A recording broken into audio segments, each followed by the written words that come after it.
Amazon Cognito is a user identity platform that helps you manage sign up, sign in, and access control for your applications. Whether you're working on a web, mobile, or API application, Cognito provides a secure and scalable way to handle users, support multi-factor authentication, social logins, and more. In this video, let's learn how to get started using Amazon Cognito, learn about user pools, app clients, and how to set them up.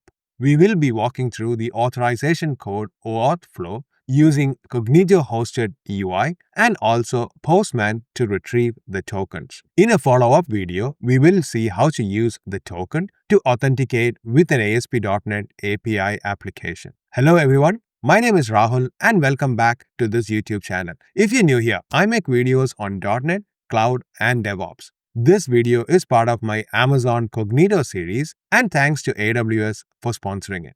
Amazon Cognito is an identity platform for web and mobile applications. You can use this to authenticate and authorize users from a built-in user directory or from your enterprise directory and from consumer identity providers like Google, Facebook, etc. One of the key concepts of Cognito is user pools. A Cognito user pool is a user directory for web and mobile app authentication and authorization. From the perspective of your application, a Cognito user pool is an OpenID Connect identity provider. A user pool adds layers of additional features for security, identity federation, app integration, and customization of the user experience. Some of the features of Cognito user pools include sign-up, which is providing a hosted UI or even able to customize this for managing users. It also provides support for sign-in, which is the users can sign in using managed login pages that are hosted by Cognito. You can also build a custom UI to support this. It supports various ways of setting up and signing up using usernames, passwords, passkeys, email, and SMS message one-time passwords. These are all supported by Cognito. The main advantage with Cognito is that a lot of these is provided out of the box and you don't have to do anything extra to enable and get these features. It also has monitoring and analytics to review performance metrics in CloudWatch logs. Another key concept when using Cognito is app clients. A user pool app client is a configuration within a user pool that is associated with a specific mobile or web application that authenticates with Cognito. You can create multiple apps for a user pool. So if you have an API application, the app client is the way that you connect that to the user pool that you have created. Based on your application type, there are different app client types, which includes the public client and also the confidential client. In a public client, the client runs in a browser or on a mobile device. Now, in a confidential client, it has a server-side resources and can be trusted with a client secret. In our first video, which uses the authorization code flow, we will be using it with the client secret. That is, it will be a confidential client. Let's head off into AWS console where we can create our first user pool and also our application client. So let's navigate to Cognito. So since I have recently visited it, I have it here, or you can also search it from here and navigate to Cognito. Once there, let's create a user pool. So you can go to user pools from the sidebar and create a new user pool. This prompts you with a few questions. So we'll have to choose what kind of an application we are building. So in this case, we will be using a traditional web application where the web server is going to connect to the application. So let's name this application as My Web App. Let's choose some of the options for the sign-in identifiers that we need. So let's specify email. If you need more properties like username, phone number, etc., you can select that as well. For now, I'll just leave it with email. We can also have additional attributes. For example, we can choose the name for the user when they sign up. So let's specify name as an additional attribute. Let's also specify a return URL. This is where the Cognito redirects to this URL after a successful sign-in. So let's specify my blog, for example. So let's specify www.rahulpinath.com. Now let's select Create User Directory, which creates the user directory or user pool with these options. It has successfully created the user directory. So let's navigate back into user pools and you can see here there is a user pool XQHM. So let's navigate to that And here under app clients, you can see our My Web App. So what this has created is a user pool and also an app client. Now this has automatically created the app client with the information that we have given. So if we navigate further into this, you can see the additional information of that specific app client. So in this case, this app client is attached to this user pool, which is where the users will get added. Now, if you want to have more app clients, you can create that under the user pool. So under app clients, you can again create new app clients, which will use the same pool of users that is from this user pool XQHM. So now if we navigate into this web application, you can navigate to a login page, which is a hosted UI that is automatically provided by Cognito. Here, this asks for an email address to sign in. Now, since I haven't created an account before, let's choose the Create an Account option. Now, this prompts for the following properties, which includes the name as an additional property that we had chosen when we selected the application. Now, let's provide the email address and let's provide our name and also a password to create our account. So let's confirm the password and let's click Sign Up. Now, this is going to create an account for us and it's sending a code to our email account to verify.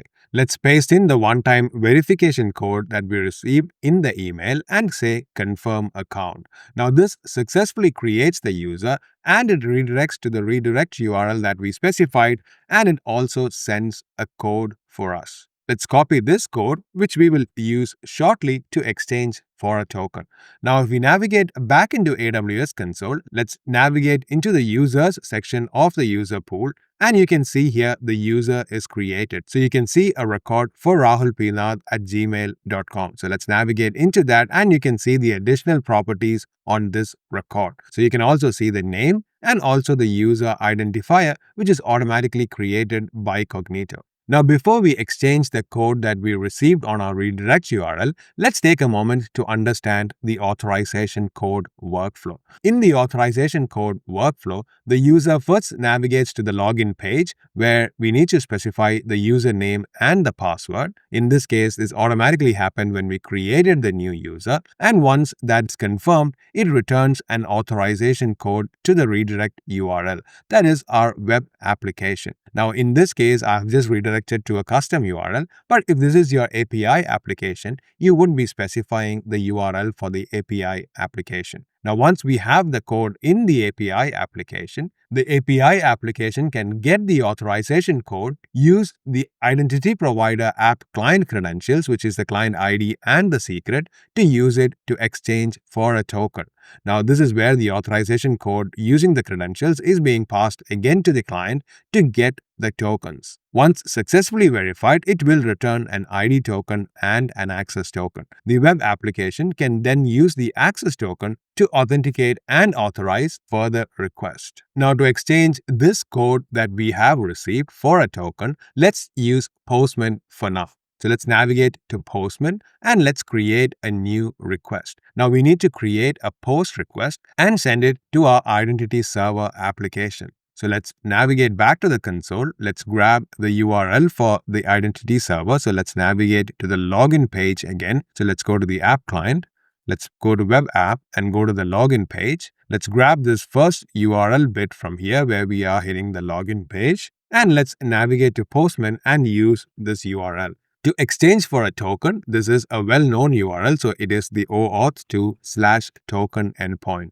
This is where we need to specify a post request. We have to specify some parameters, so let's navigate into body and specify a form encoded parameter. Now, the first thing we need to specify is the grant type. Now, in this case, this is the authorization_code, which is authorization code grant type. So let's specify that. We also need to specify the code that we are exchanging. So let's specify code and let's use our clipboard and paste in the code that we receive. The two other things that we need to specify are the client ID and the client secret. So let's specify that to properties, and we also need to specify the redirect URI that we are using. So in this case, the redirect URI is going to be our website. So let's copy that and let's copy this URL and use that in here. Now for the client ID and secret, this is retrieved by our app client that we created in identity. So if you look here, we can have the client ID and we also have the client secret.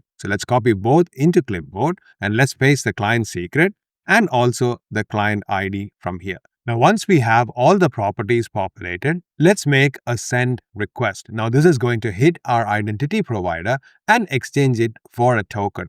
Now, in this case, we have the ID token, the access token, and a refresh token returned back from this URL. The ID token is meant for use by the application only. So this is purely for the application to show the user details and profile information, etc. that is returned from the token. The token you need to exchange with the API to authorize the application is basically the access token. The refresh token is used to get a new access token once the access token expires. So the refresh token has a much longer expiry time, so you can keep using the refresh token to exchange it for another access token, which we will see in a moment later. So let's navigate back to our Postman and let's copy this ID token first and let's put this in a website called jwt.io. So you can decode the token to see all the information that's embedded in the token using this application. So let's remove this token and paste the token we copied. Now you can see here,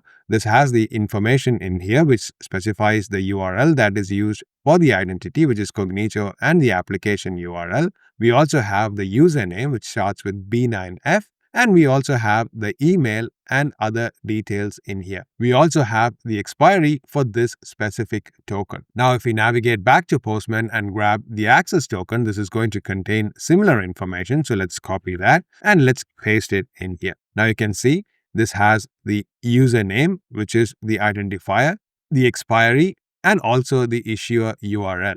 However, we don't have the email in this specific token. So if you want to use anything to display on the website, you will be using the identity token. Now, as soon as we pasted the token in here, this has come up with saying signature verified. So how is this working? Because the jwt.io does not know anything about the app that we just set. Or maybe it does. So if we open the network tab in here, and let's go to the network tab, and when we paste in a token, you can see that there is a request that is being made. So you can see here in the open ID configuration, which is a request against the identity URL that we have currently set up. So it is a Cognito IDP and it uses the application that starts with 7LU. So if we navigate back into the app client, you can see that our application is exactly the same. So how is JWT.io getting that? It's basically coming from the issuer endpoint. So you can see that URL is here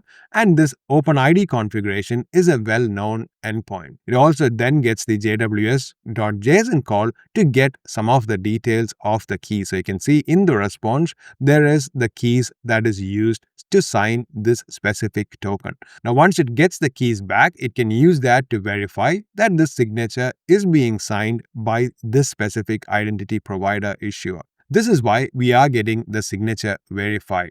Now, if I was to remove any internet from my system, so let's pretend that our system is offline by choosing offline in the network tab, and let's paste this token in again. Now, in this case, you can see here that the verified is no longer coming and we have the fix public key input errors to verify signature. This is because it is not able to hit those endpoints on our issuer server. This still knows that this is a valid JWT, which is why it is coming in green. And it also is able to read all the properties from that. So let's make sure to come back online and let's see how to use the refresh token to get another token. So let's navigate back into Postman. Let's duplicate this request. So let's right click and say duplicate tab and it creates an exact copy. So let's navigate into the body and in here, instead of the grant type authorization code, let's specify that as refresh token. Now this is going to use the refresh token to exchange it for another identity token. Now we don't need to specify the code anymore, so let's take that off. We also don't have to specify the redirect URI. However, we need to specify an additional property, which is the refresh token. So let's specify refresh token and let's navigate into the previous tab and grab this refresh token.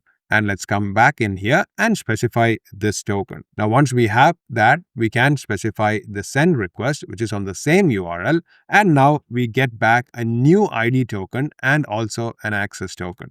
This expires in 3600 seconds. So let's copy this access token again, and it has the same information as before. So let's navigate into jwt.io.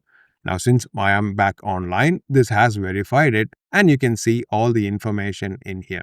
With the ID token and the access token retrieved, we can use this to authenticate and authorize against applications. We will be using it to protect a web API application built in .NET. If you want to be notified when that video comes out, make sure to hit the subscribe button. It also helps me to grow this YouTube channel. If you like this video, please make sure to hit the like button. Thank you and see you soon in the next video.